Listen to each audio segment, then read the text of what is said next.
4 பேர் வந்து இந்த நாவலை பற்றி சொல்லியிருக்காங்க. நம்ம ஒரு நாவல் படிக்கும்போது ஒரு வாசகனுக்கு அவன் நெஞ்சில் தைக்கக்கூடிய சில அம்சங்கள் இருக்கும், சில பீசஸ்ன்னு சொல்லுவாங்க. 5 அம்சங்கள் ஒரு நாவலுக்குள்ள 5 சிறப்பான அம்சங்கள் இருக்கு. 5 அம்சங்களை அவங்க சொல்லிட்டாங்க. அப்போ இது என்னன்னா நம்மளுக்கு ஒரு பெரிய சவாலா இருக்குது. நம்ம முதல்ல பேச வரும்போது நம்மளுக்கு அப்படி ஒரு வாய்ப்பு நம்மளுக்கு கிடைச்சிருக்கும். நான் குறித்து வைத்த இடங்கள் நான் சொல்லிடுறேன்.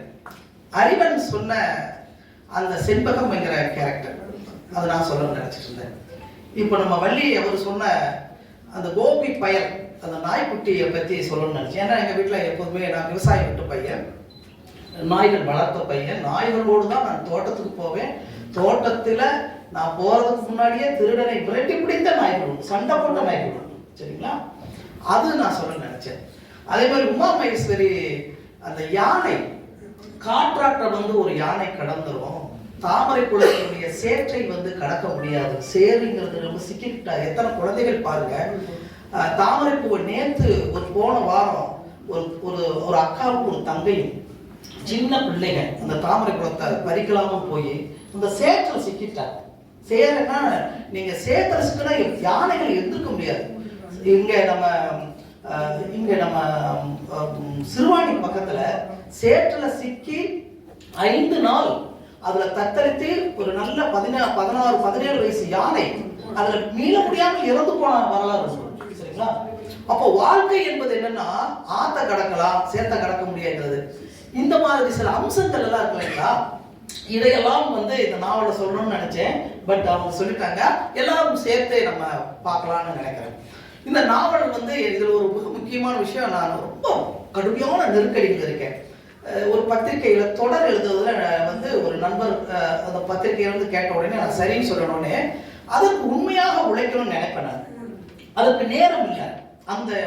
அந்த தொடர் எழுதுவதற்கே வாரம் வாரம் நம்ம தயார் பண்ணி ஏற்கனவே படித்ததெல்லாம் மறந்துட்டு புதுசா படிக்கிற மாதிரி படிச்சு அதுக்கு நம்ம தேர்ந்தெடுத்து இதை சொல்லலாம் இதை சொல்லக்கூடாதுங்கிறதுல அந்த பணியில இருந்தேன். ஆனா நம்ம ஐயா விஜய் வேலாயுதம் ஐயா இந்த மாதிரி ஒரு நாவல் சொல்லல, இந்த ஒரு தஞ்சாவூர் தட்டு அதை மையமா வைத்து அது செய்யக்கூடிய ஒரு பெரிய கலை ஆற்றல் உள்ள ஒரு துறையை ஒருத்தர் எழுதியிருக்கிறாரு, நீங்க அதை பேசணும் அப்படின்னு சொன்னாங்க.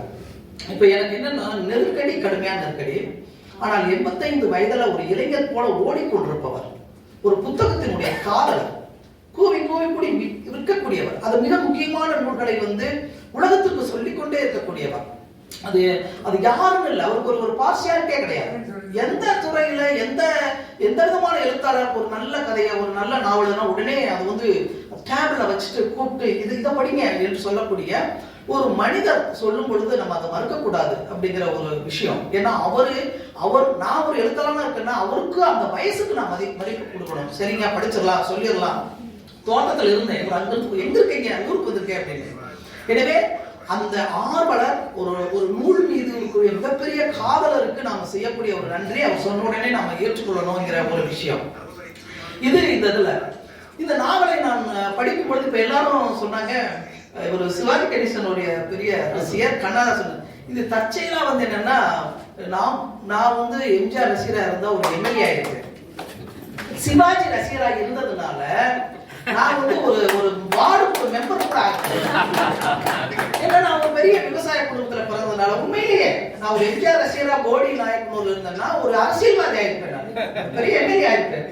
சிவாஜி ஏன்னா சரி இப்ப நான் நினைச்சு பாக்குறேன், எம்ஜிஆர் நான் பின்னாடி நினைச்சு பாக்குறேன், புகழ்பெற்ற எம்ஜிஆர் மிகப்பெரிய மனிதர், மிகப்பெரிய கொடைகள், வீர நெஞ்சம் உள்ளவர், அதெல்லாம் எனக்கு பின்னாடிதான் தெரிய வருது. ஆனா என்னுடைய வயசுல நான் சிவாஜியா இருக்கிறதுனா அவர் செய்யறது நம்ம அந்த வயசுல ஆர்வம் இல்லை. சிவாஜி மேல அவ்வளவு பெரிய ஆர்வத்தோட இருந்தது. அவர் ஜெயிக்க மாட்டார், சரிஞ்சுட்டு வருவாருன்னு நம்மளுக்கு என்ன தெரியும், வரலாறு தெரியுமா? ஆனாலும் உலகத்துல மிகச்சிறந்த கலைஞன்ல அவர் தான் முதன்மையான கலைஞர். ஒரு நல்ல எழுத்தாளர், ஒரு நல்ல உணர்ச்சி வசக்கூடிய எல்லாரும் எம்ஜிஆர் ரசிகரா இருக்க முடியாது. சிவாஜி ரசிகர், உணர்ச்சி வசப்படக்கூடிய கலையின் மீது ஆற்றல் கொண்ட எல்லாருமே சிவாஜி ரசிகரா இருப்பாங்க. பொது தொண்டுல ஆர்வம் உள்ளவர்கள், சமூகம் முன்னேற வேண்டும், சமூகம் சீர்திருத்தம் பெற வேண்டும், ஏழைகள் உயர வேண்டும் என்று நினைக்கிறவர்களால் எம்ஜிஆர் கலைஞன் கலைஞனுக்கு அது தெரியாது. அவர் தன்னைத்தானே உள்ளுக்குள்ள போய் அந்த கலை ஆற்றலை வென்றெடுக்கிறவன் சிவாஜி. ஆனா சமூகத்தை வென்றெடுக்க நினைக்கிறவன் எம்ஜிஆர். அந்த ரெண்டும் நான் பிற்காலத்தில் புரிந்து கொண்டேன். இந்த ரெண்டும் ஒருவேளை தமிழ்நாட்டுல கம்யூனிஸ்ட் கட்சி வராமலே போறதுக்கு காரணம் என்ன? எம்ஜிஆர் தான். எம்ஜிஆர் எல்லாத்தையும் பார்த்துக்குருவாரு அப்படின்னு எல்லாருமே நம்பிட்டாங்க. சரிங்களா? அது நான் குறைவாக சொல்லணும். உண்மையே அதுதான். ஏழைகள் அப்படி நம்பினாங்க. சரி, இப்ப அவருடைய நாவல்ல கூட எந்த இவ்வளவு பெரிய சிவாஜி கணேசன் சொல்றாரு, எந்த இடத்துல சிவாஜி இல்ல, படகோட்டி நாவல் படகோட்டி படம் தான் வருது, பூம்புகார் வருது. சரி, போகட்டும். இந்த நாவல் படிக்கும் பொழுது எனக்கு ரொம்ப ஆசையா இருந்தது. ஒரு விஷயம், தஞ்சாவூர் அப்படின்னு சொன்ன உடனே ஒரு விவசாய போராட்டம் இருக்கும், ஒரு வர்க்கம். ஏன்னா ஒரு தஞ்சை நெல் களஞ்சியம். சரிங்களா? நம்ம எங்க ஊர் பக்கமும் ஒரு நெல் களஞ்சியம் இருக்குது. வைகை ஆற்றினுடைய இருக்கரையிலும் ஒரு பெரிய பள்ளத்தாக்கு இருக்கிறது. அங்க கூடலூர்ல இருந்து கிட்டத்தட்ட ஆண்டிபட்டி வரை, திரும்ப ஆண்டிபட்டியிலிருந்து மதுரை வரைக்கும் 2 புறமும் நெல் களஞ்சியம் தான். அதை நான் பார்த்து வளர்ந்தவன். அதை விட பிரம்மாண்டமான ஒரு நெல் களஞ்சியம் வந்து தஞ்சாவூருக்கு உரியது. ஆனால் அதையெல்லாம் எழுதியிருக்காங்க. அப்புறம் இருக்காரு, மற்ற ஆட்கள் எழுதியிருக்காங்க, சிஎம் முத்து எழுதியிருக்காங்க, எல்லாருமே எழுதியிருக்காங்க. ஆனால் தஞ்சாவூருடைய தெருக்களை, கொல்லன் பட்டறைகளை முதல்ல எழுதுனது இவர் தான். அந்த ஓசை 2-3 விதமான பட்டறை இருக்குது. 3 10 விதமான பட்டறை இருக்கு. அதான் அப்படிதான் சொல்லணும். ஒவ்வொரு பட்டறையிலும் ஒவ்வொரு பொருளை சேர்த்து அதை ஒன்றாக்கக்கூடிய ஒரு விஷயம் இருக்கு இல்லைங்களா? நான் அதை படிக்கும்போது நான் சிவா ஒரு கொத்து, எங்க வீட்டுல கொட்டு கொத்துன்னு சொல்லுவாங்க, பெரிய கொத்து சொல்லுவாங்க. உழக்கூடிய கருவியில வந்து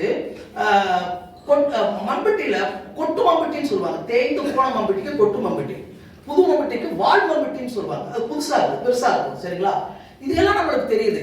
இம்மாதிரி இந்த உலகத்தை, எந்த உலகத்தைனா அந்த பட்டறையின் உலகத்தை, அதுலயும் கலைநயத்தோடு சொல்லக்கூடிய உலகத்தை நுணுக்கமாக அறிந்தவர் அவரு ராமதாஸ். அதை வந்து சொல்லியிருக்கிறார். ஆனந்திட்ட சொல்லும் போது ஆனந்த் ஜெனியூனா ஒரு விஷயத்த சொல்லியிருக்காரு, நீங்க எழுதுங்க. இதுதான் ஒரு எழுத்தாளனை இன்னொரு எழுத்தாளன் கண்டுகொள்ளக்கூடியது. உண்மையிலேயே அதை வந்து இப்ப அவர் அந்த கதையை திரும்ப என்கிட்ட சொன்னால் கூட, அல்லது இப்படி எல்லாம் வந்து அந்த தட்டை உருவாக்குவாங்க. அதாவது மோதிர விரலையும் சுண்டு விரலையும் அழித்து பிடிச்சு கால் விரலை 2 கட்ட விரலையும் திணிச்சுக்கிட்டு அதை வந்து அரக்க ஊற்றி அமுக்குவோம் இதெல்லாம் சொல்றாரு. அது நான் எத்தனை முறை சொன்னாலும் நான் பார்த்தா தான் நமக்கு தெரியும். சரிங்களா? நான் விவசாயத்தை பத்தி எழுதுனேன்னா விவசாயம் தெரியாத ஒருத்தருக்கு வந்து நல்லா இருக்கு சொல்லுவாங்க. ஆனால் விவசாயம் தெரிந்தவனுக்கு அது அப்படி கண்கொள்ளா காட்சியாகும். அதனுடைய உலகம் அவ்வளவு பிரம்மாண்டமா இருக்கும். அதுல ஒரு வாசம் வரும், அதுல ஒரு வெப்பம் வரும். அந்த வெப்பத்தை உணர்றவன் தான் கலைஞர். அதுக்குள்ள அந்த வெப்பத்தை கொண்டு வருவதற்காக அவர் வந்து முயன்றிருக்காரு. இந்த நாவல் படிக்கும்போது எனக்கு பிடிச்சிருந்தது. ஆனால் நான் ஒரு எழுத்தாளனா பார்க்கும்போது இன்னொரு 1 மாசம் அதை கொஞ்சம் கனிய விட்டுருக்கலாமோ அப்படின்னு நினைச்சேன். அவரு நம்ம அறிவன் கூட சில இடத்த சொல்றாரு, சில குறைகள் இருக்குது. அது நம்ம அந்த குறைகளை தனிப்பட்ட முறையில் நான் சொல்லலாம்னு நினைக்கிறேன். இந்த இதில் வந்து அப்படி சொல்ல வேண்டிய அவசியம் நினைக்கிறேன். சில ரெப்புடேஷன் இருக்கிறது. சில விஷயத்த வந்து விஷுவலா ஆக்கியிருக்கலாம். வெறுமனே என்ன பண்ணியிருக்காருன்னா ஒரு அந்த செய்முறையை வந்து இப்படி செய்யணும் அப்படி செஞ்சாங்க அப்படின்னு சொல்லியிருக்காங்க. இம்மாதிரி இடங்களை எல்லாம் நாம் வந்து கொஞ்சம் அவர் வந்து இன்னும் அதை கணிந்திருந்தால், அதாவது 9 மாசத்துல பிறந்திருக்கு, இன்னொரு 15 நாள். ஏன்னா ஒரு நல்ல குழந்தை வந்து 9 மாசம் 15 நாள்ல பிறக்கணும். ஒரு இன்னொரு 15 நாள் இருந்திருந்தா இன்னும் கொஞ்சம் நல்லா இருந்திருக்கும் என்பது தவிர இதன் மீது எனக்கு வேற ஒரு விஷயம் அல்ல. சரி, இப்போ ஜானகிராமன் சொன்னேன், இந்த தெருக்கள்ல வந்து ஒவ்வொரு தெருவும் மட்டும் அந்த வீட்டினுடைய அடையாளங்கள் இருக்கு இல்லைங்களா?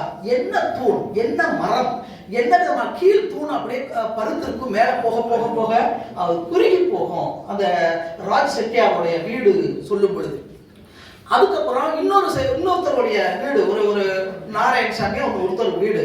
அப்புறம் வந்து சர்பத்து குடிக்கிற விஷயம் நம்மளுக்கெல்லாம் இருக்கும். இதெல்லாம் வந்து இந்த நாவலை திரண்டு வந்திருக்கக்கூடிய அம்சங்கள் வாழ்ந்து பட்டவனுடைய வாழ்க்கையிலிருந்து உருவான ஒரு விதமான ஒரு ஒரு ஒரு நேரிய சித்திரங்கள். அது ரொம்ப நல்லா வந்திருக்கு இந்த ஒரு விஷயம். அப்புறம் வந்து இந்த தஞ்சாவூர் தட்டுங்கிற ஒரு விஷயத்தை எடுத்துக்கொண்டு அதை ஒரு சன்னமா அந்த ஒரு மையத்தில் வைத்துக்கொண்டு ஒட்டுமொத்த நாவலை அதை சுற்றி சுற்றி சுற்றி எழுதுவது என்பது ஒரு சவாலான ஒரு விஷயம் தான். ஒவ்வொரு எழுத்தாளருக்கும் ஒவ்வொரு விதமான பார்வைகள் உண்டு, மனம் விசாலம் உண்டு. ஒரு பெரிய விஷயம் இருக்கு. ஒரு ஒரு நாவலாசிரியர் ஒரு பெரிய ஆலமரத்தின் அத்தனை வேர்களும் 1000 வேர்களையும் 1000 விழுதுகளும் ஊன்றி அது வேறாகி அது வேறு மரமாகி அது வந்து ஒரு கிளையான விஷயங்கள் எல்லாம் சேர்த்து எழுதக்கூடிய ஒரு வல்லமை இருக்கு. இது ஒரு எழுத்தாளனுடைய பார்வை. விமர்சனங்கள் உண்டு. அதே மாதிரி இவருடைய பார்வையில் என்னன்னா சின்ன சின்ன தோற்றங்கள். ஒரு ஏரி கரையில ஒரு 25 பனைமரங்கள் நின்றால் எப்படி இருக்கும்? ஒரு பனைமரத்தினுடைய முழுசா சொல்றது. நான் வேணாம். ஒரு தஸ்தாவ்ஸ்கி டால்ஸ்டாய் வந்து ஒரு பெரும் ஆலமரத்தினுடைய விஷயங்களை சொல்லும் போது அவர் பனைமரங்களுடைய விஷயங்களை துண்டு துண்டாக சொல்வது போல நான் நினைக்கிறேன். இது ஒரு மிக முக்கியமான ஒரு விஷயம். அப்புறம் இந்த சுற்றுப்புற இடங்களை வந்து நம்ம போய் பார்க்கறது மாதிரி அதை உருவாக்கிருக்காரு. அந்த ஐயர் கடையில் இட்லி வாங்கிட்டு வர்றது அல்லது மீன் இன்னைக்கு போய் மீன் வாங்கிட்டு வரணுங்கிறது இதெல்லாம் வந்து அதனுடைய விஷயம் நல்லா வந்திருக்குது. திண்ணை எவ்வளவு அகலம் இருக்கும், இது எல்லாம் ஒரு நாவலாசிரியருக்கு தேவையான ஒரு விஷயம். அப்புறம் என்ன பண்றாருன்னா இந்த தட்டுடைய மூலக்கூறுகள் எங்கெங்க கிடைக்கும் இதை பத்தி எல்லாம் சொல்லிட்டு வர்றாரு. அப்புறம் 6 இன்ச்சில செய்யறதா, 9 இன்ச்சில செய்யறதா, 13 இன்ச்சில செய்யறதா, 19 இன்ச்சில செய்யறதா, பெரிய பெரிய தட்டு. இந்த தட்டு அதுல எப்படி அந்த அரக்குகளை வைக்கிறது, 5 தட்டை அரக்குகளை வச்சு எப்படி அமுக்குறது, 2 தட்டை வச்சு எப்படி இருக்குது, பிதிங்கி வர்ற அரக்குகளை எப்படி எடுக்கிறது, இதெல்லாம் புரியுது. இருந்தாலும் நம்ம வந்து அது அல்ல, அது நம்ம அவர் செய்யக்கூடிய அதுதான் உண்மை. அந்த நம்ம பார்த்து ஒரு பார்வையாளனா இருக்கலாம். அதுல வாழ்றவனுடைய மனம் என்பது கசிந்து அதுல வரும். அந்த கண்ணீரும் அதனுடைய கைகளும் அதனுடைய தொடு உணர்வும் அந்த பொருள் மீது படர்ந்திருக்கும். ஒரு தட்டு எடுத்துட்டீங்கன்னா அதை செய்தவனுடைய அசரங்கள் அவனுடைய இதயமும் அதுல சேர்த்து பதிந்திருக்கும். அந்த வேலையை வந்து அவங்களாம் செய்ய முடியும். இது ஒரு மிக முக்கியமானது. நான் என்ன எழுதிச்சேன்னா ஒரு விவசாயம் செய்வது போல அவர் ஒரு தட்டு செய்வதை அவர் செய்திருக்கிறார். ஒரு பயிரை எப்படி விதைய போட்ட நாள்ல இருந்து களை வெட்டுற நாள்ல இருந்து திரும்ப தண்ணி பாய்க்கணும், எடுத்து கட்டணும், உர வைக்கணும், கொழுந்து கிள்ளணும், மருந்தடிக்கணும், மறுபடியும் லேசா வாட விடணும், அப்புறம் வந்து அறுவடைக்கு வந்துன்னா குருவி விரட்டணும், பொட்டு பிடிக்கும் போது பக்கத்துல இருக்கணும், அதெல்லாம் காற்று அடிக்கணும். இத்தனை காரியங்கள் ஒரு விவசாயத்துக்கு இருக்கிற மாதிரி ஒரு தட்டு வந்து சேர்வதற்கு 1000 விஷயங்கள் அது சேர்ந்து ஒரு தட்டா வருது.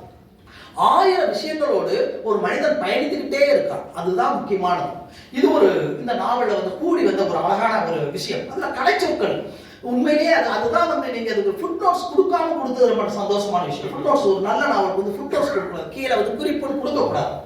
அது என்னன்னா இந்த வில்லை வெட்டுதல், வருவி கொடுத்தல், வாட்டுவன பட்டறை, தலவாரம், ஆஸ்தகடு போடுதல், அச்சு ஊற்றுதல், மடிதாண்டுதல், இதெல்லாம் வந்து சொல்லிட்டு நம்ம ஒரு 25-30 சொற்களை நான் எழுதி வச்சிருக்கேன். நான் தாண்டி போறேன். இதெல்லாம் வந்து அந்த குத்துக்குறையில் குத்தி விடுதல், மிதித்து விடுதல். எனக்கு மிதித்து விடுதல்னா எனக்கு என்னன்னா மண்ணு மிதிக்கிறத நான் பார்த்திருக்கேன். நான் செங்கல் வச்ச சுவருக்கு முன்னாடி சின்ன வயசுல எங்க கிராமங்கள்ல மண் சுவர் வச்ச இதை பார்த்திருக்கேன். செம்மனை கொண்டு வந்து வச்சுட்டு ஒரு பெரிய ஒரு தொட்டி மாதிரி பண்ணி ஒரு பள்ளம் பண்ணி அது தண்ணீர் ஊட்டி 5 நாளைக்கு மிதிப்பாங்க. 2 கால் அப்படியே மிதிச்சுட்டே இருப்பாங்க. மிதிந்து விடுதல், சரிங்களா? இந்த மாதிரி இந்த சொற்களை வந்து அவரு அந்த உலகத்துக்குள்ள இருக்கிற அந்த விஷயம் அதை வந்து அவ்வளவு அற்புதமா இது பண்ணிருக்கிறார். அப்புறம் கதாபாத்திரங்களை வந்து நிறைய பேர் சொன்னாங்க. இந்த வேலு பத்தர் என்கிற ஒருத்தர் தான் வந்து இந்த நாவலுடைய அடியிலையா போயிட்டே இருக்காரு. அவரை வைத்துக் கொண்டுதான் பின்தொடர்ந்து ஒரு நாவல் போகுது. அவர் தட்டு செய்யக்கூடிய ஒரு மனிதர். அந்த தட்டு எங்கெங்க போய் பொருள்களை வாங்குறாரு. அதுல வெங்கிங்கிற ஒருத்தர் வந்து சிலது ஒரு விஷயத்த செஞ்சு கொடுப்பாரு. இன்னொரு இடத்துல வந்து சொம்பு வாங்கிட்டு வரும், அங்க செய்வார். சொம்புங்கிறது இன்னொரு பொருள் செய்யறது, அதுல இடையில நகை செய்யறது. அப்புறம் எங்கெங்க போய் பொருள் வாங்கணும். அப்புறம் இவர் 6 இன்ச்சு தான் செய்வாரு. நான் 9 இன்ச்சு செஞ்சிட முடியுங்கிற போது சவாலா செஞ்சு பாரு அப்படின்னு ஒரு வாய்ப்பு கொடுக்குறது, அந்த வாய்ப்பை சரியா பயன்படுத்துறது. இப்படி போயிட்டே இருக்காங்க. இந்த போயிட்டே இருக்கும் போது அவருடைய வாழ்க்கை என்ன அப்படின்னா ஒரு நடுத்தரத்துக்கும் கீழான ஒரு வாழ்க்கை. ஒரு தொழிலாளி என்ன விதமான வாழ்க்கையா இருப்பான். எங்க ஊர்ல நான் சின்ன வயசுல எனக்கு வந்து ஒரு 75 என்ன வயசுன்னா 8 வயசு 7 வயசு இருக்கும். அந்த காலத்துல சைக்கிள்ல வந்து என்ன பண்ணுவாங்கன்னா கந்து வெட்டி விடுவாங்க. 8 வயசு 7 வயசுல கந்து வெட்டி. அப்ப என்ன பண்ண கழுத்துக்கள் எல்லாருமே கந்து வெட்டி வாங்கணும். ஒரு நோட் சிட்ட மாதிரி போட்டுக்கணும். இந்த சிட்டையில வந்து 100 ரூபாய் வாங்கிட்டோம்னா 90 ரூபாய் கொடுப்பாங்க, 10 ரூபாய் அப்படியே எடுத்துருப்பாங்க, 10 நாள் கொடுத்து முடிக்கிறது. அதை நான் பார்த்துருக்கேன். அதே மாதிரி கூலிக்கு போறாங்க பெண்கள் வந்து சிட்டை போட்டிருப்பாங்க. அதேதான் 1960களுடைய காலத்தை இந்த நாவல்ல அற்புதம். 1960களுடைய காலத்தை இந்த பட்டறையில் இருக்கிறவங்களும் நீங்க இது மட்டும் இல்லை, இவங்க மட்டும் இல்லை, இந்த நகை செய்யக்கூடிய தட்டு செய்யக்கூடிய இந்த தச்சு தொழில் செய்யக்கூடிய ஆசாரிகள் மட்டுமல்ல, நெசவாளர்கள் அப்படியே அட்டை போட்டு வாங்கியிருக்கிறத நான் பார்த்துருக்கேன். நெசவாளர்கள் பார்த்துருத. அப்ப அந்த உலகத்துல அந்த மனிதர்கள் எப்படி அந்த இது கொடுக்குறாங்க. சில டயத்துல நண்பர்கிட்ட போய் கேட்கறாங்க வாங்கலாமா வேணாமான்னு. ஒரு முறையேசன் இவங்க எல்லாம் இது பண்றாங்க. ஆனா அவங்க என்ன சொல்றாங்க, வேணான்னு சொல்றாங்க. சில பேர் வாங்கு, பிள்ளை கல்யாணம் தானே வாங்கன்னு சொல்றாங்க. ஆனால் வாங்கித்தான் ஆகணும், வேற வழியே இல்லை. இது மனைவிக்கு தெரியாம வாங்கணும். ஏன்னா மனைவி வந்து கடன் வேணாம் அந்த சொல்றாங்கல்ல, ஆத்த கடந்தெல்லாம் சேத்த கடக்க முடியாது சொன்ன மனைவி, இதெல்லாம் ரொம்ப அனுபவப்பட்ட ஒரு மொழி. அப்படி சொல்லும் பொழுது இந்த வாங்க வேணாம்னு நினைக்கிறாங்க. வாங்கலைன்னா இதாகும். அவர் வந்து வெங்கி வந்து ஒரு 200 ரூபாய் தர்றாரு, ஆனா 200 ரூபாய் பத்தாது, இன்னொரு 800 ரூபாய் வேணும் அப்படின்னு சொல்லும்போது துணிஞ்சு வாங்கும்போது பொய் சொல்றாரு. இந்த ஒரு பொய் தான் இந்த கதையினுடைய மையமான ஒரு இலை, ஒரு மோதலுக்கான ஒரு குடும்பத்துல வந்து நேரக்கூடிய ஒரு விஷயம். இப்போ அதை பார்க்கும்போது எனக்கு சிவாஜி படம் வந்து ரிஷிகுலம்னு ஒரு படம் வந்து இவர் சொல்லியிருக்காரு முன்னுரையில, இதுல சிவாஜியினுடைய சாராம்சம் இருக்கு. எத்தனா சிவாஜியை காணோம் அப்படின்னு நான் படிச்சுட்டே இருந்தேன். சிவாஜி இருக்காரு சொன்னா எப்படி சிவாஜி இருக்காருன்னா, சிவாஜி அந்த படத்துல ஒரு பொய் சொல்லுவார். அது மாதிரி அந்தமான் காதலியில ஒரு சின்ன தவறு, சரிங்களா? ஏதோ ஒரு மனிதன் செய்யக்கூடிய தவறு, அது குடும்பத்தில் ஏற்படக்கூடிய ஒரு நெருடல், தனக்குத்தானே ஏற்படைய குற்ற உணர்வு. இந்த குற்ற உணர்வு வந்து இன்னைக்கு இருக்கா அப்படின்னா பெரிய வேடிக்கை. இளைஞர்களிடம் குற்ற உணர்வா இல்லையோங்கிறது எனக்கு நான் நினைக்கிறேன். ஒரு ஆசிரியர் நிற்கிறாரு, ஒரு மாணவன் வந்து ஓடி வந்து வகுத்தல் குத்துறான், யூடியூப்ல எல்லாரும் பார்த்துட்டு இருக்காங்க. இது எப்படி சாத்தியம்னு தெரியல. எனக்கு 3ஆம் கிளாஸ் சொல்லிக் கொடுத்த தங்கம் டீச்சர், நான் காலையில வந்து அந்த ரோட்ல போகும் பொழுது அந்த மேடம் வந்து போறாங்க. நாங்க பார்த்த உடனே ஓடி போய் குப்பையில ஒளிஞ்சிருக்கோம். குப்பையில ஒளிஞ்சா பயம் இல்ல, மரியாதை, பயம் இல்ல. ஆனா யூடியூப்ல பாக்குறோம், இன்னொருத்தவங்க இப்படி முறுக்கி விட்டுட்டு ஒரு மாதிரி வெட்டிட்டு கத்துறோம். குடி கஞ்சா போதையா இருக்குது. இது என்ன உலகம்? இந்த அதாவது பழைய தலைமுறைக்கும் புதிய தலைமுறைக்குமான விஷயம். இந்த பழைய தலைமுறையின் உன்னதங்கள் இந்த நாவல், பழைய தலைமுறையுடைய உன்னதங்கள். இது எப்படி இந்த சமூகத்தை சீர்படுத்துவது என்பது ஒரு நாவலால் தான் முடியும், ஒரு நல்ல சிறுகதையால் தான் முடியும். நான் வந்து மாயாவஸ்கி ஒரு சிறுகதையை வந்து ஷார்ட் பிலிமா எடுத்திருந்தாங்க. ஒருத்தவங்க கொலை செஞ்சிடறான், அந்த கொலைக்காரனை வந்து தூக்குல போடுறாங்க. நம்ம தமிழ் சினிமான கடைசியில வந்து தூக்குல மன்னிப்பு, அவன் மன்னிப்பு கேட்கறான். மன்னிப்பு கேட்க கதற கதற கதற கதற கொண்டு போய் தூக்குல போடுறாங்க. தூக்குல போகுது, மலை ஜலம் யூரின் போகுது, மலம் போகுது. அவன் என்ன சொல்றான்னா, நான் என்னை ஒரே ஒரு சான்ஸ் தாங்க, என்னை விட்டுட்டீங்கன்னா ஜெர்மனிக்காக நான் வந்து ஃபுட்பால் பிளேயர், நான் வருங்காலத்துல நான் தான் டீம் கேப்டன் ஆவேன், இப்ப நான் ஸ்கூல் டீம் கேப்டனாக இருக்கேன், இதுல நான் வென்று தருவேன், எங்க வீட்டு ரொம்ப ஏழை குடும்பம், எங்க குடும்பத்தை எல்லாம் உயர்த்து அப்படின்னு சொல்லிட்டே தான் வர்றான். ஆனா எதையுமே கேட்கலன்னா அவன் கொலை செஞ்சிருக்கான். அந்த கதை ரொம்ப பெருசா வரும். அந்த படத்தை பார்த்த உடனே எனக்கு என்ன தோன்றியது என்றால், அப்போ 1998 பார்த்தேன். அந்த படத்தை பார்த்து கொலையே செய்யக்கூடாது. படத்துல தூக்கு போடுறாங்க, ஒரு கொலை செய்யறாங்க, தூக்கு போடுறாங்க. தூக்கு போட்ட அந்த விஷயத்தை பார்க்கும் இவன் கதறல இருந்து நாம் அதை செய்யக்கூடாதுங்கிறது ஒரு நாவலும் அதுதான். ஒரு மனிதன், இந்த இளைஞர்களுக்கு தேவை வாசிப்பு. நான் ஒரு டயத்துல நினைச்சேன், நல்ல போலீஸ்காரர்களா மாற்றுவதற்கு, நல்ல அதிகாரிகளாக லஞ்சம் வாங்காத அதிகாரிகளுக்கு மாற்றுவதற்கு நான் சின்ன வயசுல நினைச்சது, உலகத்தினுடைய மிகச்சிறந்த 50 நாவல்களை மட்டும் படிச்சாதான் உனக்கு இன்கிரிமெண்ட் உண்டுன்னு ஒரு அரசு மட்டும் சட்டம் போட்டால். அதே மாதிரி நான் ஆர்ட்ஸ் காலேஜ் மட்டும் நான் நினைக்கிறேன். இப்போ உதாரணமா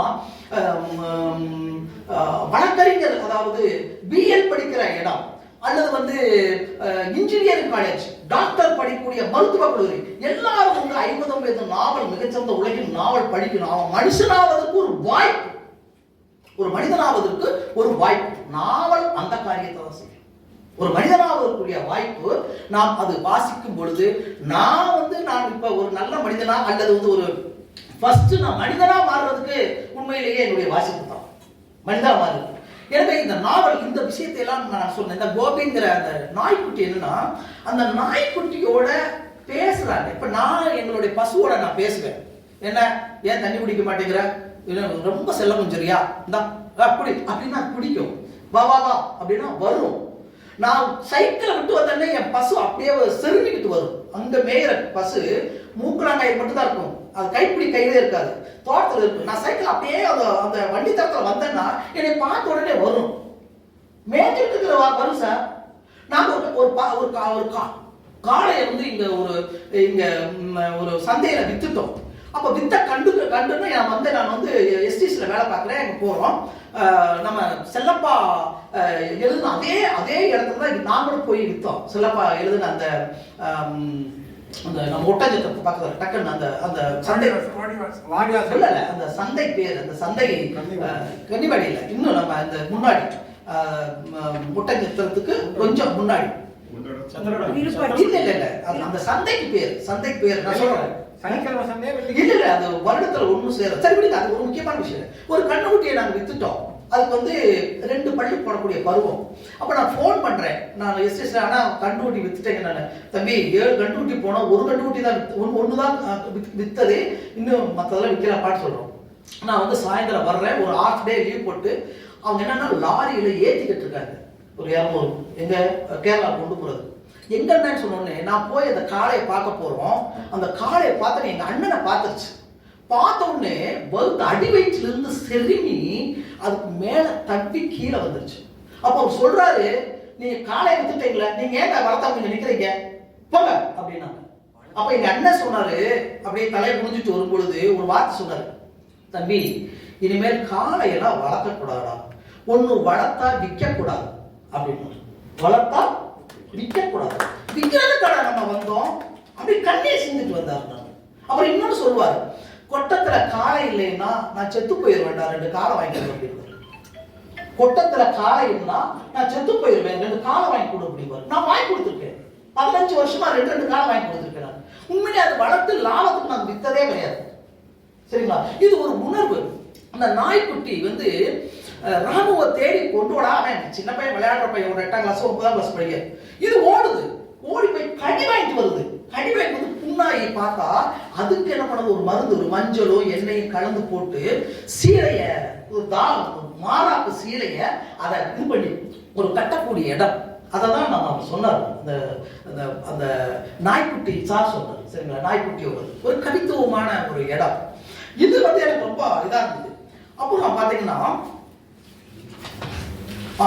இதுல இந்த ரத்தினங்கிற வீடு மட்டும் இல்ல, பக்கத்துல ராஜம்பால் அப்படிங்கிற ராஜ் செட்டியாருடைய வீடு. அந்த வீட்டுல என்னன்னா, நாங்க சின்ன வயசுல இருக்கும்போது பலகாரங்கள் செஞ்சு, நம்ம வீட்டுல ஒரு தீபாவளி பலகாரம் செய்யறோம், நமக்கு வேண்டப்பட்ட தெருவுல நம்மளுக்கு ரொம்ப நெருக்கமான இருக்கிற வீடுகள் எல்லாம் நம்ம கொண்டு போய் தட்டு வச்சு கொடுக்குறோம் இல்லைங்களா, இன்னைக்கு வரைக்கும் இருக்குது. சரிங்களா? அப்படி நம்ம வீட்டுல ஏதோ நல்ல பலகாரம் செஞ்சுட்டோம், நல்ல சாப்பாடு செஞ்சுட்டோம், அதை எடுத்து போய் கொடுக்குறதுங்கிற ஒரு பண்பு இருந்தது அந்த நாவலுக்குள்ள. அந்த 60கள் காலகட்டத்தை அப்படியே எல்லாத்தையும் கொண்டு வந்திருக்காங்க. அங்க போய் சாப்பிடுறாங்க. அப்ப அவங்க பெருக்க பாருங்க, இந்த நாவல்ல 3 விதமான உலகம். மிக உயரிய வசதியான ஒரு குடும்பம், நடுத்தரத்துக்கும் கீழே அன்றாட காட்சிகளாக இருக்கிற ஒரு உலகம், வாழவே முடியாமல் தவித்துக் கொண்டு இருக்கக்கூடிய, கஞ்சிக்கு கூட வழி இல்லாத ஒரு உலகம். இந்த 3 இந்த இதுக்குள்ள இருக்குது. இப்பயும் அந்த 3 உலகம் தான் நம் இந்திய தேசத்துல. இந்த 3 உலகத்தினுடைய இணைப்பு, அந்த 3 உலகத்திலையும் அவர்களது மோசமானவர்கள் இருப்பாங்க, ஒரு கவித்து போனவர் இருப்பாங்க. ஆனா அந்த ராஜா வீட்டுல ஒரு அற்புதமான விஷயம், இவன் வந்து ஒரு தப்பு செய்யறான், பணத்துக்காக ஒரு 300 ரூபாய் வேணும். அவங்களுடைய கணவர் ஒரு நேர்மையான ஒரு ஆள், அதாவது வட்டி கொடுக்கக்கூடிய ஒரு ஆளு, ஒரு பெரிய ஆளு, ராஜ் செட்டியார். அவர்கிட்ட என்ன பண்றாருன்னா, அவங்க கூட்டு வியாபாரிகள்.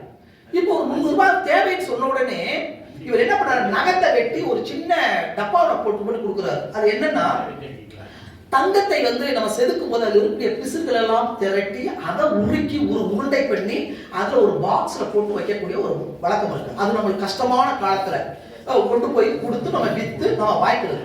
இப்ப என்ன பண்றாங்க, அந்த பாக்ஸை பார்த்தாலே என்னவா இருக்கும்னா, இது ஒரு தங்க உருண்டு கட்டி இருக்குன்னு நம்புவாங்க. அந்த நம்பிக்கையை வந்து பார்த்தோமே அவங்க எல்லாம் திறந்து பாருங்கன்னு சொல்றாரு. அவரை போய் நம்ம திறந்து பார்க்கலாமா? பக்கத்து வீட்டுக்காரங்க அதை எப்படி திறக்கணும், எங்களுக்கு 30 வருஷமா தெரியும், அதை எப்படி திறந்து பார்க்கறது? அந்த நம்பிக்கை இருக்கு இல்லைங்களா? அவன் திறந்து பார்க்கல, ஆனா பணத்தை கொடுத்துறாரு. இப்ப இதுதான் இந்த இடத்த அந்த சொன்னாங்க மயிர் நீப்பின் உயிர் வாழா கவரிமான்னு சொல்றது. இத இப்படி நம்பிக்கைக்குள்ள ஒரு விஷயம். அது மட்டும் இல்ல, இந்த பொண்ணுக்கு கல்யாணம் என்று சொல்லி அந்த ராஜம்பாள் கிட்ட சொன்ன உடனே வீட்டுக்குள்ள போய் ஒரு 3 பவுன் செயின் எடுத்து போறான். உண்மையிலே இதெல்லாம் நடக்கக்கூடிய விஷயம் தான், எதுவுமே மிகை கிடையாது. ஒரு நல்ல வசதியான வீடு, ஒரு ரொம்ப ஏழ்மையான ஒரு பொண்ணு, நல்ல பழக்கத்துக்குரிய ஒரு பொண்ணு, கல்யாணம் இருக்குது. இவங்களே பணத்துக்காக ஓடிக்கிட்டு இருக்காங்க. ஒரு 2000 ரூபாய் வேணும், 2000 ரூபாய் திரட்டினா இந்த பிள்ளைய கல்யாணம் பண்ணிடலாம். அதை புரிந்து கொண்டு பணம் இருக்காங்கிறதுல இந்த 3 பொண்ணு வச்சுக்கோ, அதை திருப்பி கொடுக்கிறது இல்லை, நான் நல்லா வாழ்றேன், நல்லா உயர்வா இருக்கேன், நீ இந்த வச்சுக்கோ என்ற இந்த மனப்பான்மை, இதெல்லாம் ஒரு காலத்தில் இருந்தது. இன்னைக்கு வேற ஒண்ணா இருக்கலாம். அண்ணன் தம்பி ஒரு சின்ன ஒரு ஒரு ஒரு பாத்திக்கு வெட்டுறாங்க, ஒரு பேனாவுக்கு வெட்டுறாங்க அண்ணன் தம்பி. நான் வேற யாரும் சொல்ல, எங்க குடும்பத்திலேயே அது உங்க குடும்பத்திலேயே. ஒரு முன்னாடி எல்லாம் 5 ஏக்கர் இருந்தா அக்கா விட்டுட்டு போவாங்க, சரிங்களா?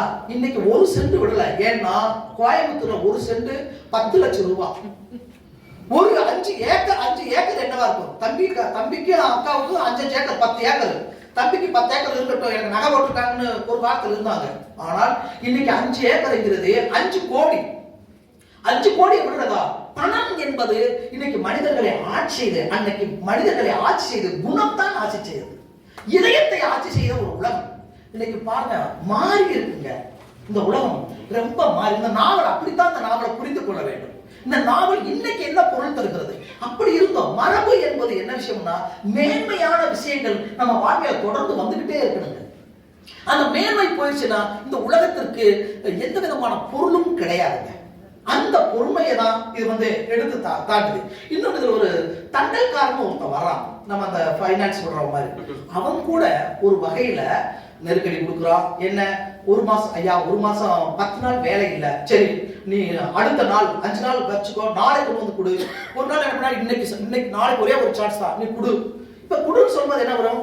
கடைசி இது தெரிஞ்சு வீட்டுக்கு தெரியும் போது தாலியை தான் கொடுப்பாங்க. உண்மையிலே தாலியை கொடுக்குறா. தாலியை கொடுத்து நம்ம மானத்தை மீட்டின ஒரு கதைகள் எத்தனை உண்டு, சரிங்களா? இன்னைக்கெல்லாம் ஓடி போயிருவோம், எனக்கே போயிருவோம். சரி, எல்லாத்தையும் செட்டில் பண்ணும்போது அவன் ஒரு மனிதனா மாறும். இந்த தண்டல்காரன் என்னன்னா, நீ ஒரு இத்தனை எல்லாத்தையும் கொடுத்துட்ட, உனக்கு ஒரு 40 ரூபாய் வட்டி வருது, அந்த வட்டி நான் வாங்கலப்பா, நீ தள்ளி விடுங்க. இந்த தள்ளி விடுறதுன்னு ஒண்ணு இருக்குங்க, தள்ளி விடுறதுன்னு. நீங்க தொடர்ந்து நீங்க ஒருத்தர்கிட்ட வட்டிக்கு வாங்கிட்டு இருந்தீங்கன்னா கடைசியில கொடுத்துருப்பாரு. மனம் இலகி அவனுடைய வறுமையை பார்த்து, அவனுடைய கஷ்டத்தை பார்த்து, அவன் கொடுக்க முடியாம ஒரு 8 மாசம் 9 மாசம் இழுத்தடித்த அந்த விஷயத்தெல்லாம் உணர்ந்து மனிதாபிமானத்தோட, இதெல்லாம் எனக்கு போதும், எனக்கு தொகை வந்துச்சு, வட்டியும் கொடுத்துருக்கேன், ஒரு 5000 ரூபாய் தள்ளி விட்டுறேன் என்று சொல்லக்கூடிய ஒரு உலகம் இருந்தது. இன்னைக்கு பேங்க்ல நீங்க கதவை தூக்கிட்டு போயிடுவாங்க, சரிங்களா? அல்லது பெட்டியிலே தூக்கிட்டு போவாங்க. ஒரு காலத்துல எனக்கு எதையும் தூக்கிட்டு போங்க, அதெல்லாம் நான் இல்லை. சின்ன பையனா இருக்கும்போது 7-8 வயசுல எங்க ஊர்ல அந்த ஜப்திக்கு வருவாங்க. எனக்கு கதவு தூக்கி போறதெல்லாம் எழுதியிருக்காரு. எனக்கு அதெல்லாம் துக்கமே கிடையாது. எந்த ஊர்லயும் வீட்டு கதவுலாம் தூக்குவாங்க, அதை அவமானப்படுத்துறது தான், வேற ஒண்ணும் இல்லை. அவனை அவமானப்படுத்துறது அதெல்லாம் எனக்கு இல்லை. ஆனா பசுமாட்டை கொண்டு போய் கட்டிட்டு போயிடுவாங்க. எனக்கு அப்படியே அவன் கத்தி எடுத்து குத்திரலாம்னு இருக்கு. ஏன்னா நான் ஒரு நாள் பசுமாட்டுக்கு நான் தீவனம் போடாம இருக்க மாட்டேன், தண்ணி ஊத்தாம இருக்க மாட்டேன். அது ஒரு கர்ப்பிணியா இருக்கிற ஒரு பசுமாட்டை ஒரு வெக்கம் கட்டவன் கொண்டு போய் கட்டிட்டு போயிடுவாங்க. உன் மனுஷன் நான் கேட்கிறேன், ஒரு கர்ப்பிணியா இருக்கிற ஒரு பொண்ணை கட்டிட்டு போகணும் எவனாவது? அந்த பசுவனுடைய உணர்ச்சி புரிந்து கொண்டவன் தான் இது பண்ணுவோம். நீ மற்றத, ஏன்னா பொருள், நீங்க பொருளை கொண்டு போய் எங்க போகலாம், உயிரினத்தை கொண்டு போய் கட்டுவோம், அப்படி கட்டுவாங்க சார். அப்போ அந்த இடத்துல தண்டல்ங்கிற விஷயம். இன்னொன்னு, அங்க எல்லாருமே தண்டல்கிட்ட பணம் வாங்கிட்டு தான் இருக்காங்க. வெங்கி கூட வாங்குறாரு. அவர் சொல்றாரு, உன்னால கட்ட முடியாது, உன்னால முடியாதுங்கிறாரு. இது கரெக்டா இருக்கும், அவர் பிடிவாதக்காரன், எல்லாம் முயற்சி பண்றேன், நண்பர்கள்லாம் வேணாம்னு சொல்றாங்க. ஆனால் மனைவிக்கு தெரியாம இதை செய்த போதுதான் அது எப்படிங்கிற ஒரு விஷயம். இது ஒரு மிக முக்கியமானது. இன்னொன்னு, இதுல ஒரு சென்டிமெண்டான சில விஷயத்து. அவ எப்படி இந்த ராஜம்மா ரொம்ப நல்லவன்னா, அவ படிக்கிற காலத்துல 1 இயர் சீனியர். அவங்க ரொம்ப வசதியான பொண்ணு, நிறைய ரிப்பன் வருகிறது. அதுல அந்த ரிப்பன் எல்லாம் எடுத்து ஒரு பட்டியல் போகும்போது ஒரு சிவப்பு ரிப்பன் இருக்குது. அதை எடுத்து பார்க்கும்போது இவருக்கு ஒரு ஆசையா இருக்கு. அவளை பார்த்துட்டு ஒண்ணுமே சொல்லி, இந்த ரிப்பன் வச்சுக்கோ அப்படிங்கிற. என்ன விஷயம்னா, அவன் அந்த ரிப்பனுக்கு ஆசைப்படுறான். ஒரு மனிதனை புரிந்து செய்வது, இப்ப நம்ம என்ன சொல்லுவோம்னா, நான் போன் நேற்று ஒரு 2 நாளைக்கு முன்னாடி என்னுடைய தட்டச்சுக்காரர் போன் பண்ணிட்டு இருக்கும்போது சுரத்து இல்லாம பேசினார். மதுரையில தான் எனக்கு தட்டச்சு பண்றாரு. ராம்குமார் என்ன சுரத்து இல்லாம பேசுறீங்க அப்படின்னு சொல்லும்போது, சார் நீங்களே பணம் கொடுக்குறீங்கன்னு சொன்னீங்க, கொஞ்சம் தள்ளி போகுது, நான் யார்கிட்ட தம்பி எனக்கு கூகுள் பே அனுப்ப தெரியாது, அக்கௌண்ட்ல அனுப்ப தெரியாது, நான் பணமா கொடுத்துருவேன் ஏடிஎம் எடுத்துட்டு, உங்களுக்கு தெரியுமா? தெரியும் சார் அப்படிங்கிறாரு. ஒரு குரலை வைத்துக் கொண்டு கண்டுபிடித்துடலாம் ஏன் அவன் அப்படி இருக்கு. எனவே இந்த விஷயம் எல்லாம் இந்த நாவலுக்குள்ள கூடி வந்திருக்கிறது.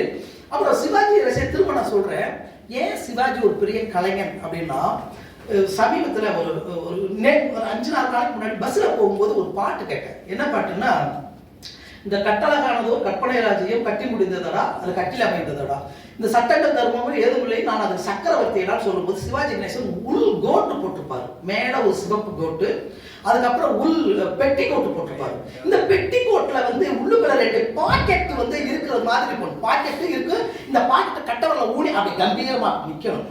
ஆனா உண்மையிலே பாக்கெட் இல்ல. நேத்து தான் கவனிச்சேன், பாக்கெட் இல்லாத இடத்துல இந்த விரலை இப்படி மடக்கி வச்சு இந்த கட்டவர் உள்ள இருக்கிற அப்படி நிற்பார். நான் அப்படி சிரித்து போயிட்டு, நீங்க இதெல்லாம் வந்து பாக்கெட் இல்லைங்க, பாக்கெட் இல்ல. இன்னொரு இடத்துல வந்து அதிசய உலகம் அந்த பாட்டுக்குங்க ஆழம் டான்ஸ் ஆடிட்டு வருவார். இவருக்கு வந்து 65 வயசு, ஒரு வக்கீல், ஒரு ரஜினிங்கிறது உலகத்துல பேர் போன ஒரு வக்கீல். அவர் என்ன பண்றாருன்னா, அப்படி பார்த்த உடனே அவருக்கு அப்படி லேசா எந்திரிச்சு ஆடணும் இருக்குது.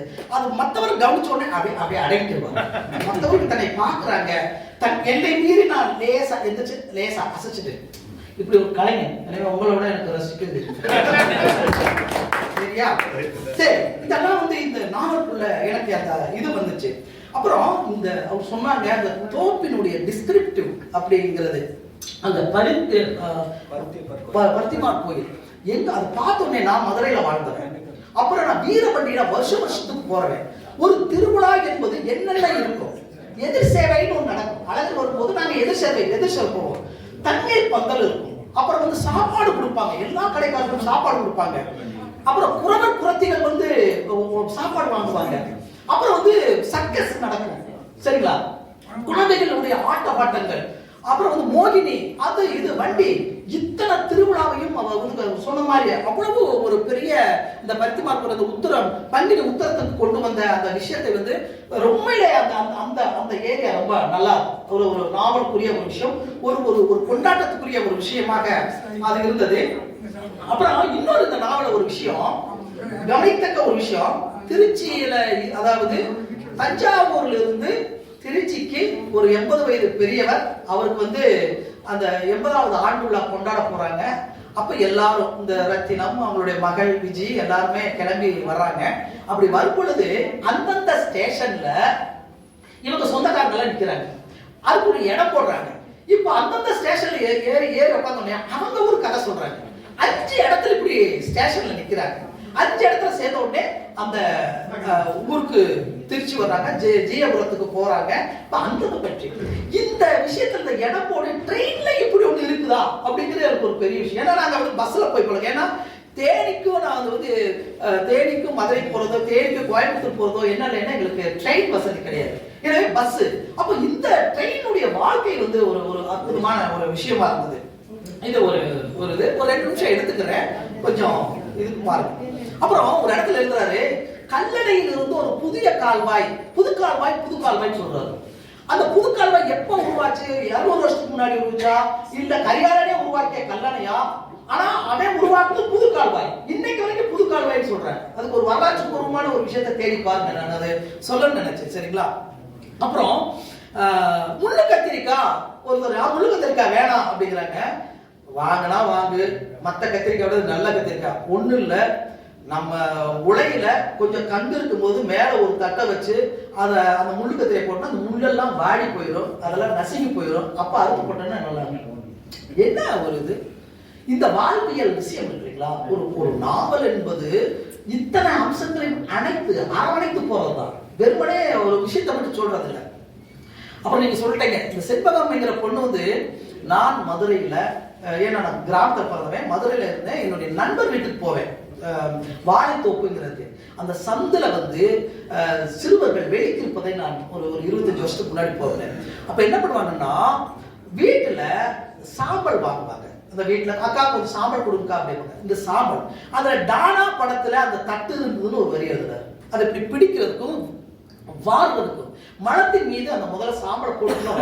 நான் கண்ணார பார்த்துருக்கேன். அப்போ இந்த உலகம் இருக்கு இல்லைங்களா, அதை கழுவுறது. அந்த பொண்ணுக்கு சுடுசோறு போடுறா ரத்தினம். எனக்கு என்னன்னா ஏன் சுடுசோறு போடுறான்னா, எனக்கு அது ஒரு கருணை அதெல்லாம் இருக்கட்டும். ஆனால் அவளை ஒரு சூடியா இருந்தா 5 மாத கர்ப்பிணி. அந்த சின்ன வயிறு மேடிட்டு இருக்கிற அந்த வயிறை பார்த்த உடனே ஐயோ இந்த பிள்ளை 16 வயசு பிள்ளை மாசமா இருக்குது, சரி எல்லாம் முடிச்சுட்டு வா என்று அவர்களுக்கு சமைத்தது. பழைய சோறு இல்லை. அவங்க அம்மாவும் தெரியும், பாப்பாத்தையும் தெரியும். ஏன் சண்டை போடாது, காதலிச்சு கல்யாணம் பண்ண, சரி நான் பார்த்துக்கிறேன். எனவே எல்லாருமே ஒரு இணக்கமா இருந்தாங்க. ஒரு காலம், அந்த காலம் எப்படின்னு பாருங்க. இவங்க ஒரு சமூகத்தை சேர்ந்தவர்கள், அவங்க ஒரு சமூகத்தை சேர்ந்தவர்கள். எனவே இந்த உலகம் என்பது அந்த சூழிங்கிற ஒரு விஷயத்தை ஒரு சக பெண்மணி எப்படி உணர்ந்து கொண்டு, ஐயோ இவளுக்கு இந்த டைத்துல இவருக்கு ஒரு பாதுகாப்பு வேணுமே, இந்த டைத்துல ஒரு விதமே, இந்த உணர்வு வந்து ரொம்ப இந்த இதுல இருக்குது. அப்புறம் சினிமா போறது, அந்த கிருஷ்ணன் கொட்டையில பூம்புகார் படம் பார்க்கறது. நாங்க எங்க காலம் வரைக்கும் ஒரு பயணங்கள் முடிவுகளை பார்த்துட்டு வந்தாலோ, ஒருதலை ராத்திரி வந்தாலோ திரும்ப அந்த கதையை உட்கார்ந்து பார்க்காத விட்டு அப்படியே அவ அப்படி வந்தாளா அப்படின்னு சொல்லுவோம். இதை சொல்லி பார்க்கறதுன்னு ஒரு உலகம் இருந்தது. களவற்ற இடத்துல பார்த்துட்டு வந்த எம்ஜிஆர் படத்தையோ அல்லது சிவாஜி படத்தையோ களை விட்டுட்டு அப்படியே கண்ணீர் சிந்துக்கிட்டே சொல்லுவாங்க. பாசம் கைவீசம்மா அழுதுகிட்டே கதை சொல்லுவாங்க. கைவீசம்மா கைவீச அழுதுகிட்டே சொல்லுவாங்க. நானு நடுஜாமத்துக்கு தண்ணி பாய்ச்சிக்கிட்டு பக்கத்து ஊர்ல விசுவாசபுரம், அதுக்கு வந்து கிறிஸ்தவ பேர், ஆனா அந்த ஊர் பேர் சங்கப்பட்டின்னு ஒரு ஊர். சரிங்களா, அந்த ஊர்ல இருந்து இரவு நேரத்துல இந்த மாரியம்மன் கோயில் டயத்துல பெரிய ஸ்கிரீன் கட்டி அங்க வந்து படம் ஓடிட்டு இருக்கோம். நான் இங்க தண்ணி பாய்ச்சிட்டு இருப்பேன். தண்ணி பாய்ச்சிட்டே அந்த சீன் பூரா எனக்கு தெரியும். படம் ஏற்கனவே பார்த்துருக்கீங்களா? பார்த்துட்டு இருக்கும்போது கடைசி சீன் வரும்போது கைவீசமா கைவீசம் சொல்லும்போது மடையை வெட்டிக்கிட்டே கண்ணீர் சிந்திக்கிட்டே அடைப்பேன். கண்ணீர் சிந்திக்கிட்டே அடைப்பேன். சவுண்டு தான் கேட்கும். அப்ப விக்கி வர அழுவேன். இப்ப வரைக்கும் கூட நான் சினிமா படம் பார்த்தா சில டயத்துல அழுதுவேன். எனவே அதான் சொன்னேன், எம்ஜிஆர் படம் பார்க்கறவங்க அழுக மாட்டாங்க, சிவாஜி படம் பார்த்தா இதெல்லாம் ஒரு விஷயம். அப்புறம் இந்த வெற்றிலை சீவல் வைக்கிற ஒரு விஷயம். அப்புறம் வந்து குழந்தைக்கு வைத்தியம் ஒரு சில டயத்துல வந்து கைலாசிக்காரர் அவர் வைத்த தொட்டா கடவுள் தொட்டது மாதிரி அப்படி ஒரு வார்த்தை. அவர் வைத்த தொட்ட குழந்தையுடைய வைத்த தொட்டு இப்படி தட்டுனா கடவுள் தொட்ட நோய் போயிடும். இப்படி ஒரு அந்த தெருவுல தான் எல்லாம் பக்கத்து தெருவோம், அதை அடுத்து தெருவோம். சரிங்களா, அப்புறம் வந்து ஒரு பட்டறையில ஒருத்தர் இருக்கார், செல்லக்கண்ணு ஒருத்தர். அவர்கிட்ட போய் அந்த இது அடிச்சே கொடுக்கணும், நான் கொண்டு போய் வெங்கிட்ட கொடுக்கணும். அவர் மார்க்கெட் போறாரு போது இவர் சரி சரின்னு சொல்லிட்டு என்ன பண்ணுவாருன்னா அன்னைக்கு டிமிக்கி கொடுப்பாரு. அவர் இல்ல இல்ல எனக்கு அந்த ஒர்க்கு நீ பக்கத்திலே உட்காருவார். உட்காந்து எல்லாம் கேட்டுட்டு இருக்கும் பொழுது காலி செஞ்சு போது இவருக்கு மூடு போயிடும். என்னடான்னா பக்கத்து தியேட்டர்ல படகோட்டி போட்டிருக்காங்க. சரி படகோட்டி தான் போட்டிருக்காங்க, இன்னும் நாள் போகல. இல்ல அவர் சொல்வாரு, சரோஜா தேவி அழைக்கிறாடா, சரோஜா தேவி கூப்பிடாரு. ஏன்னா சரோஜா தேவி அன்னைக்கு கன்னடத்து பையன்கிரி. சரிங்களா, கனவு கண்ணி அன்னைக்கு. அப்போ எத்தனை பேர் கனவு கண்ணியா இருந்திருக்காங்க, அந்த படத்துக்கு போகணும் இல்லைங்களா. எனவே இவரை கூப்பிட்டு போவார். எனவே இந்த உலகம் எல்லாம் இந்த நாவல்ல திரண்டு இருக்குது. அந்த காட்டு கோயில், அப்புறம் வந்து என்னன்னா இதெல்லாம் சொல்லிட்டு ஐயனார் கோயில்ல வந்து இந்த கிரிக்கெட் சந்தேகம் கத்தி மேல நிக்கிறாங்களே, எப்படி சொல்றாங்க, பலகை வச்சுக்கிறாங்க. பலகையெல்லாம் வைக்க முடியாது. அது எங்க ஊர்ல இருந்து ஐயனார் கோயில் மாதிரி என்ன பண்ணுவோம்னா பெரிய கத்தி வச்சுட்டு தண்ணியை ஊத்திக்கிட்டே இருப்பாங்க. இந்த தண்ணி ஊத்தும் போது கால் விறுவிறுன்னு போயிடும், இறுகி போயிடும். அதுல நீங்க வெட்டவாளை வச்சு வெட்டினா கூட அது உள்ள போவாங்க. சரிங்களா, அதனால தண்ணி ஊத்துறவங்க அந்த சாமியாடி என்ன பண்ணுவாங்கன்னா 2 பக்கத்துல வெட்டவாளை நிப்பாட்டும் போது ஓடி வந்து இதுல ஏறி நிற்பாங்க. அது காலுக்கு ஒண்ணாகும். அதுதான் அதனுடைய விஷயம். வெட்டவாளை தான் நிக்கிறாங்க பலகையில. இதெல்லாம் அதுக்குள்ள 2 பேரு இது பண்ணிக்கிறாங்க. இதெல்லாம் ஒரு பெரிய விஷயமா இருந்தது. இந்த நாவல்ல இதெல்லாம் சொல்லி ஒரு சில நல்ல இடங்களை நான் சொல்லி முடிக்கலாம்னு நினைக்கிறேன். அது அந்த முதல்ல என்ன எழுதியிருக்கேன்னா, அந்த வடவாற்றங்கரையில் காட்சி அந்த ஒரு இடத்துல இருக்காரு. இந்த வடவாற்றங்கரைக்கு ஒத்த வண்டியில போறாங்க, எல்லாருமே பாக்குறதுக்கு போறாங்க. இந்த சின்ன பிள்ளையா இருக்கும் பொழுது இந்த ரத்தினமும் போறான், அது வயசு பிள்ளையா இருக்கும் போது அவன் மாமன் அங்கெல்லாம் புதைச்சிருக்காங்க. அந்த இடத்துக்கு போகும்பொழுது திரும்பி எல்லாம நீராடிட்டு திரும்பி வர்றாங்க. ஒரு வரி எழுதாரு, வடவாற்றங்கரையில் காட்சிகள் பின்னோக்கி சென்றது, ரத்தினத்தின் பழைய நினைவுகள் முன்னோக்கி வர துவங்கின. இப்படி ஒரு விஷயம். அப்புறம் பாருங்க, மாட்டு கொம்பை வைத்து உருகிய ஈயத்தின் மீது படர்ந்திருந்த ஆடை போன்ற அழுக்கை சுத்தம் செய்தார். மாட்டு கொம்புகளை கை வச்சு இது பண்ண முடியும், அவ்வளவு ஹீட்டா இருக்கும். இப்ப மாட்டு கொம்பை வச்சு நம்ம ஆடை பால் ஆடை மாதிரி இருக்கிறது அது. அப்புறம் பாருங்க, நாய்க்குட்டியை சொல்லிட்டேன். அது பாப்பாத்தி வந்து, இந்த பாப்பாத்தி என்னென்ன வேலை பார்த்தா அவங்களை அந்த அவ வேலை பார்க்குற இடத்துல என்னென்ன பாலியல் தொந்தரவு பண்ணாங்க. அந்த பாலியல் தொந்தரவு பண்ணும் பொழுது ஒரு ஏழையா இருந்தால் கூட அந்த செல்வத்தினுடைய அம்மா ஏழையா கூட தன்னை காப்பாற்றிக் கொள்ள எத்தனை வேலை செஞ்சா. அப்படியெல்லாம் செஞ்சு என்னை வளர்த்த எங்க அம்மா, நீ வந்து எங்க அம்மா பத்தி சொன்னேன்னா அவ்வளவுதான் என்று கணவனோட காதலித்து கணவனோட எங்க அம்மா இப்ப கோச்சிட்டு இருக்கா, ஆனால் எங்க அம்மா என்னை எப்படி வளர்த்தாங்க, இந்த உணர்வு இருக்கு இல்லைங்களா, இதெல்லாம் ஒரு முக்கியமான ஒரு விஷயமா பாக்குறேன். இன்னொரு நல்ல வேலை அவங்க சொன்னது நான் சொல்றேன். எரும மாட்டை தண்ணீரை போட்டுட்டு விலை பேச முடியாது. ஒரு ஒரு மாடுனா நிக்கணும், 4 கால் சுத்தமா இருக்கா, வால் நல்லா இருக்குதா, நெத்தி நல்லா இருக்குதா, அதனுடைய மடி நல்லா இருக்கா பார்த்துதான் விலை பேச முடியும். தண்ணிக்குள்ள தலையை மட்டும் தான் இருக்கும். நீங்க பாத்தீங்கன்னா எருமை வந்து லேசா முதுகு தெரியும், தலை மட்டும் இருக்கும். தண்ணிக்குள்ள படுத்திருக்கிற எரும மாட்டை வந்து விலை பேச முடியாது அப்படிங்கிற ஒரு விஷயம். அது மாதிரிதான் இந்த பணம் வந்து வாங்குறது, நீ வந்து முங்கிருவையா எந்திரிச்சிருக்கிறையாங்கிற ஒரு விஷயம். அப்புறம் இந்த தாமரை குளம் என்கிற ஒரு அற்புதமான ஒரு தோற்றம், அந்த தோற்றத்தில் வரக்கூடிய தொன்மம், அது ஏன் வெள்ளையா இருக்கு, ஏன் பாலா இருக்குது என்பதற்காக அந்த காராம் பஸ் ஒரு கதை சொல்வது போல அங்க வந்து சிவனுக்கும் பார்வதிக்கும் விழா நடத்துறாங்க. ஆனா வருவதற்கு லேட் ஆகிறது. அந்த குளத்திலிருந்து ஒரு பசுமாடு வருகிறது. பார்வதி சொல்றா, சரி நீங்கெல்லாம் இங்க மத்த வேலை செய்யுங்க, அவங்கள போய் தரிசனம் பண்ணலாம். அந்த ஒரு இறைவனுடைய விஷயத்தை ஒரு கலைஞன் எப்படி பார்க்கறாங்க. அதாவது உங்களை விட அதான் எனக்கு முக்கியம் சொல்லிட்டு அங்க வர்றாங்க. வந்தவுடனே அந்த பசு கூட்டம் எல்லாம் சேர்ந்து, மனிதர்கள் என்றால் தனித்தனி தான் இது பண்ணுவாங்க, நாங்க கூட்டமா கும்பிடுவோம் அப்படிங்குது.